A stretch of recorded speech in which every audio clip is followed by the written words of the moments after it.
نجاتي. إن هذا القرآن يهدي للتي هي أقوم ويبشر المؤمنين الذين يعملون الصالحات أن لهم أجرا كبيرا.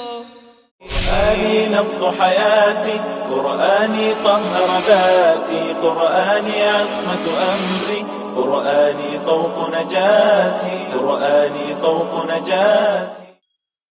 الحمد لله نحمده ونستعينه ونستغفره ونؤمن به ونتوكل عليه ونعوذ بالله من شرور أنفسنا ومن سيئات أعمالنا، من يهده الله فلا مضل له ومن يضلل فلا هادي له، ونشهد أن لا إله إلا الله وحده لا شريك له، ونشهد أن سيدنا ومولانا محمدا عبده ورسوله.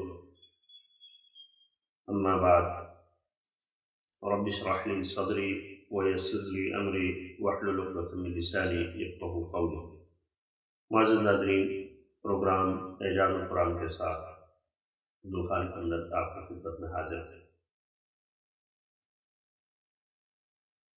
ان پروگراموں میں ہم آپ کے سامنے قرآن کریم کے اعجاز کے بارے میں کچھ باتیں عرض کریں گے، لیکن اس سے قبل یہ بات چل رہی ہے کہ کیا عقلاً اور فطری طور پر انسان کو قرآن کریم کی ضرورت ہے یا نہیں۔ تو پچھلے پروگرام میں یہ بات ہوئی تھی کہ دنیا کے پہلے انسان سے لے کر آخری انسان تک سب کے اندر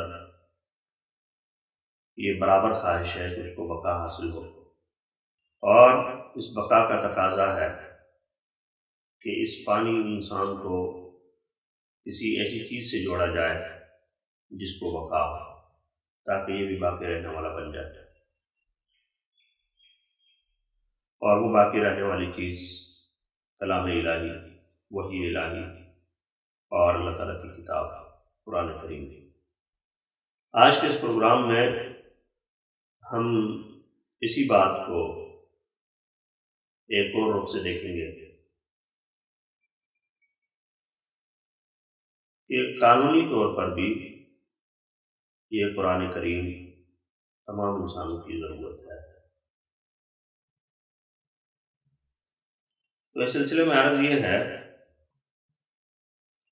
کہ جب سے انسان اس دنیا میں آیا ہے اور جب تک یہاں رہے گا، فطری طور پر اس کے اندر دو چیزیں موجود ہیں۔ اللہ تعالیٰ نے اس کی فطرت میں دو چیزیں رکھی ہیں۔ ایک، اس کے اندر قوت شہویہ ہے۔ شہویہ کا مطلب یہ ہے کہ اس کے اندر کچھ چیزوں کے حصول کی خواہش ہے، اور یہ فطری طور پر تمام انسانوں کے اندر یکساں ہے۔ ساری دنیا کے انسان اس صلاحیت سے بہرور ہیں، اور اس صلاحیت کو وہ استعمال کرتے ہیں، اور اس کی محبت ان کے اندر موجود ہے۔ اور دوسری جو قوت ہے جو فطری طور پر ان کے اندر موجود ہے، وہ قوت غضبیہ ہے۔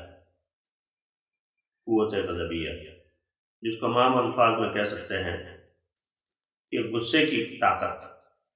اب ان دونوں چیزوں کو اللہ تعالیٰ نے پیدا کیا ہے، اس کا فائدہ اور نقصان کیا ہے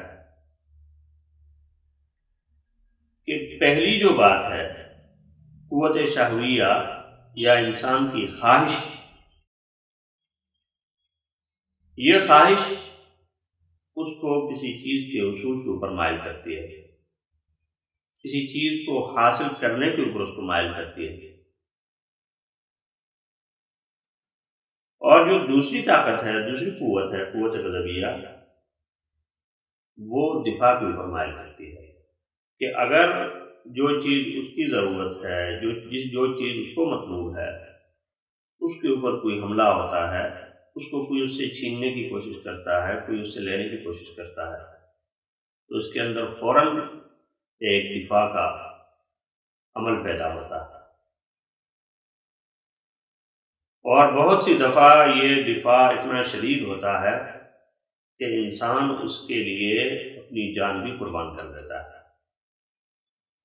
اب یہ جو شہویہ ہے، قوت شہویہ کے ذریعے جن چیزوں کا حصول انسان چاہتا ہے، اس میں بنیادی چیزیں اس کا لباس ہے، لباس پوشاک، اس کا کھانا پینا، اس کا مسکن، رہائش،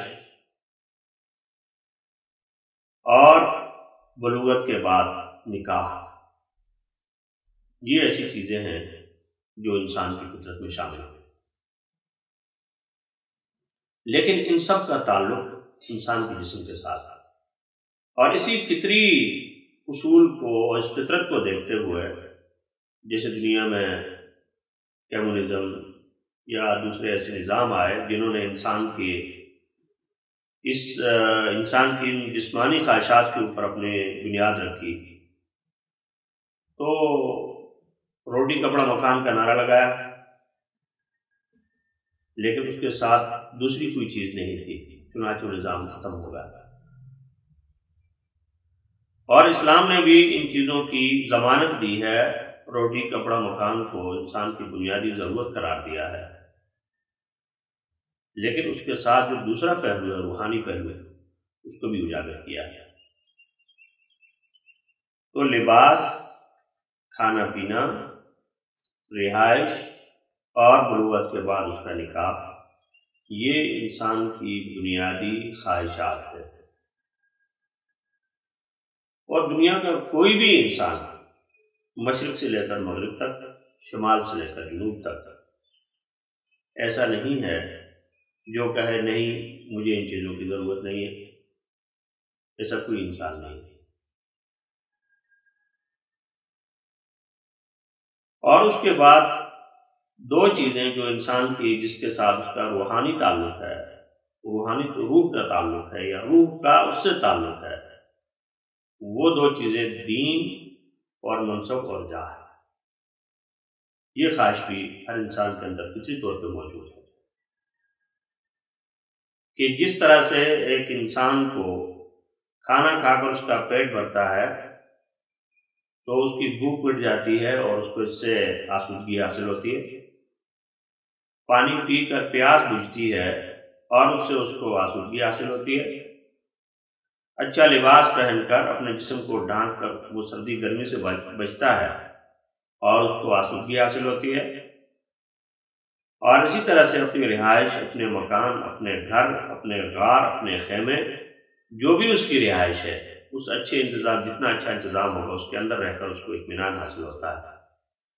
اسی طرح سے فطری طور پر انسان کی روح کے اندر بھی دین کا تقاضا موجود ہے اور جاہ و منصب کا تقاضا موجود ہے، یہ انسانوں کے فطری تقاضے ہیں۔ اور اسی وجہ سے آپ دیکھتے ہیں کہ ہمیں دنیا کے اندر ابھی اس نئے زمانے میں تو یعنی کسی دین کے وجود کو نہ ماننا، لادینیت، یہ بذات خود ایک نیا دین بن کے آ گیا ہے۔ تو روحانی طور پہ اس کو یعنی لادینیت کو کہتے ہیں کہ یہ دین ہے، یہ بھی ایک دین ہے، موجود ہے۔ ایک آدمی یہ کہے کہ میں کسی دین کو نہیں مانتا تو یہ بھی در حقیقت اس دین کے وجود کا اعتراف ہے۔ اور اسی طرح سے جاہ و منصب کہ مجھے کوئی مرتبہ ملنا چاہیے، معاشرے کے اندر میری عزت ہونی چاہیے، میری قدر ہونی چاہیے۔ اب اگر ایک انسان کو معاشرے کے اندر قدر کی نگاہ سے دیکھا جاتا ہے تو اس سے اس کا پیٹ نہیں بھرتا، بہت بڑا بزرگ ہے لیکن اگر اس کو کھانا پینا اس کے پاس نہیں ہے، چلنا اور جو ہے نا اس کے لیے چیزیں موجود نہیں ہیں، تو جس سے اس کی جسم کی نشو و نما ہو، جسم کی خواہشات پوری ہو، تو صرف اس کو منصب دے دینے سے ہو سکتا ہے اس کو روحانی آسودگی تو حاصل ہو، لیکن جسمانی طور پہ وہ کبھی نہیں چل سکتا۔ 2-4 دن کے بعد، 8-10 دن کے بعد، 15-20 دن کے بعد بیچارہ فنا ہو جائے گا۔ تو یہ جو بنیادی اور فطری خواہشات ہیں، ان خواہشات کو اپنی حد کے اندر رکھنے کے لیے کہ انسان کے اندر جو قوت شہویہ ہے اور دوسری طرف جو قوت غضبیہ ہے، ان دونوں کو ایک نظام کے اندر رکھا جائے۔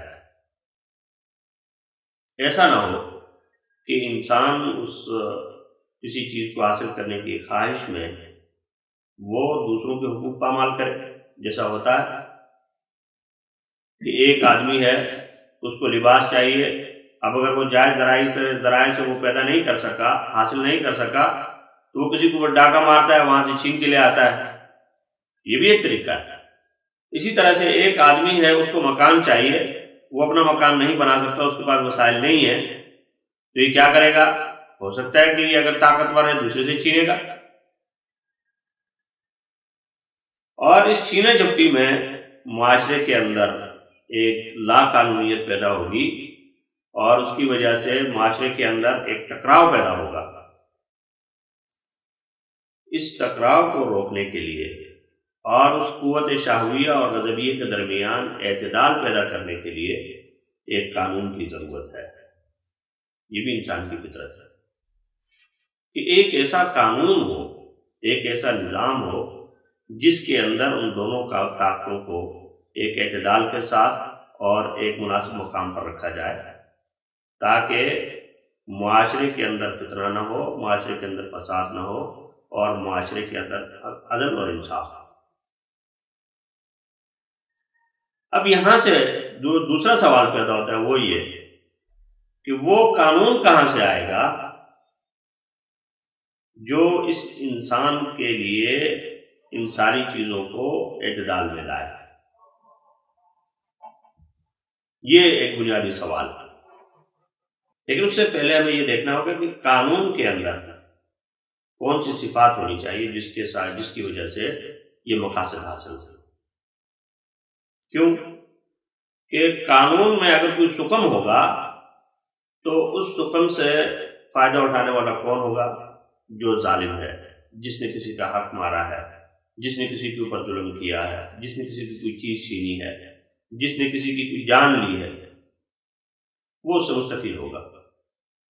تو اس کا مطلب یہ ہوا کہ قانون دو ہو سکتے ہیں، کہ ایک وہ قانون جو انسان بنائے اور ایک وہ قانون جو انسان کا خالق اور مالک بنائے.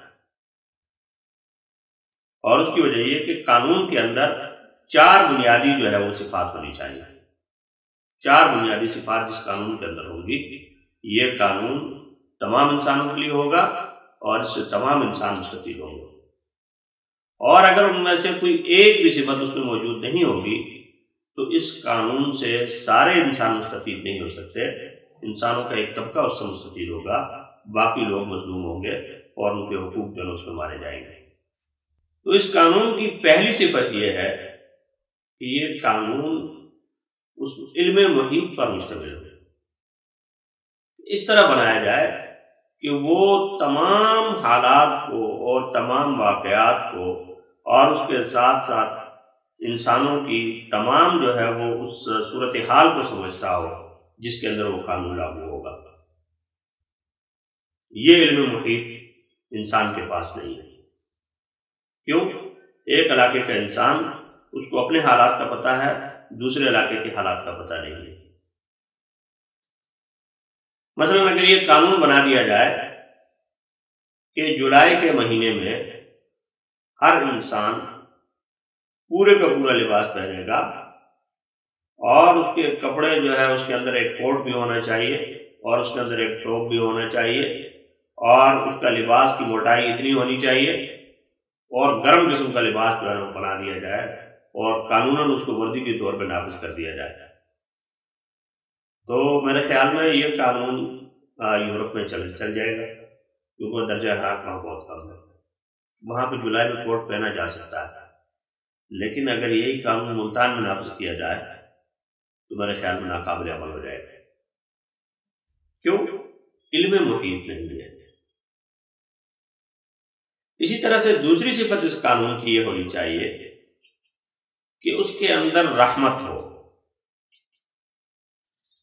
اور رحمت کا مطلب یہ ہے کہ اس میں سب کی بہتری کا خیال رکھا جائے، وہ قانون انتقامی نہ ہو.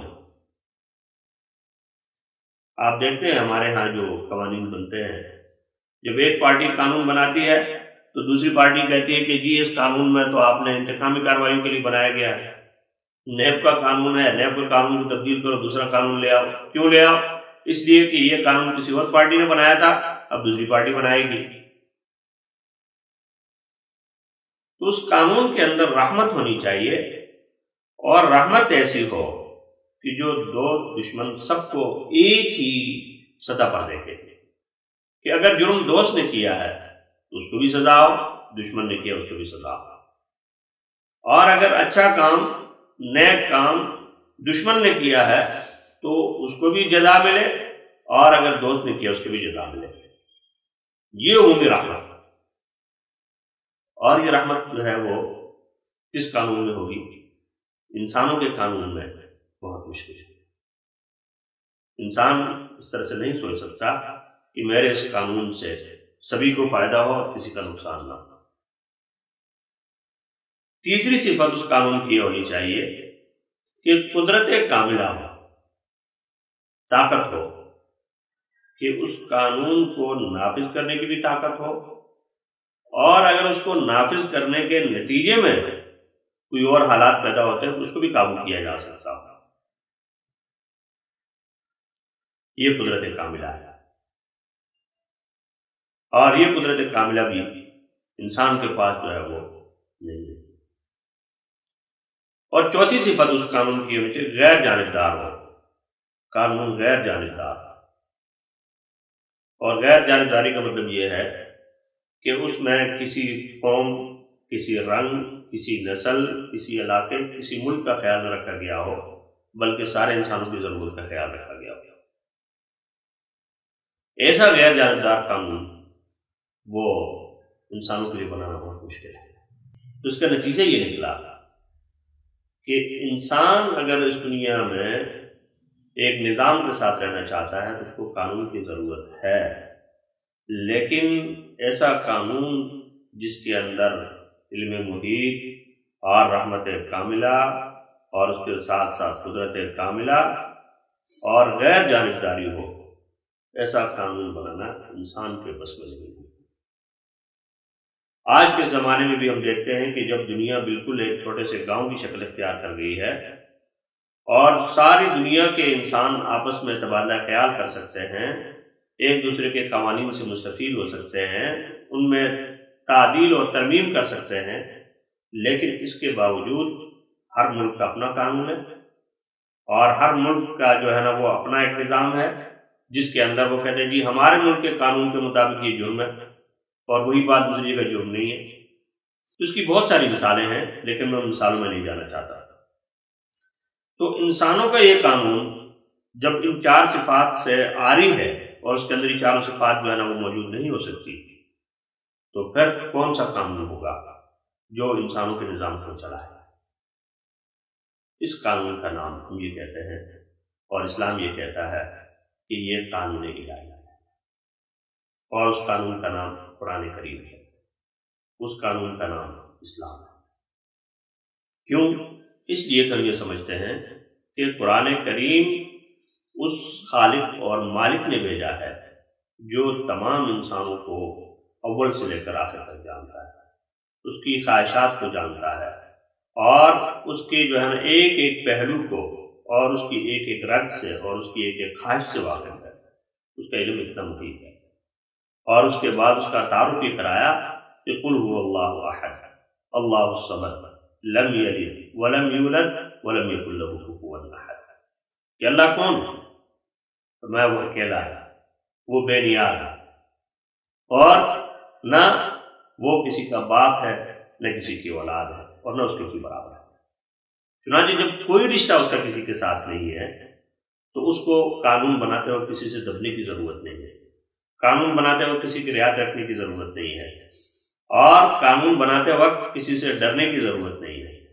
اور اس کے بعد جب اس کی تنفیذ ہوگی تو اس کے قانون کی تنفیذ اور اس کو نافذ کرنے میں اس کو کسی کا دباؤ قبول کرنے کی ضرورت نہیں ہے، کسی کی سفارش سننے کی ضرورت نہیں ہے، اور اس قانون کے اندر کسی ایک کی رعایت رکھنے کی اس کو ضرورت نہیں ہے۔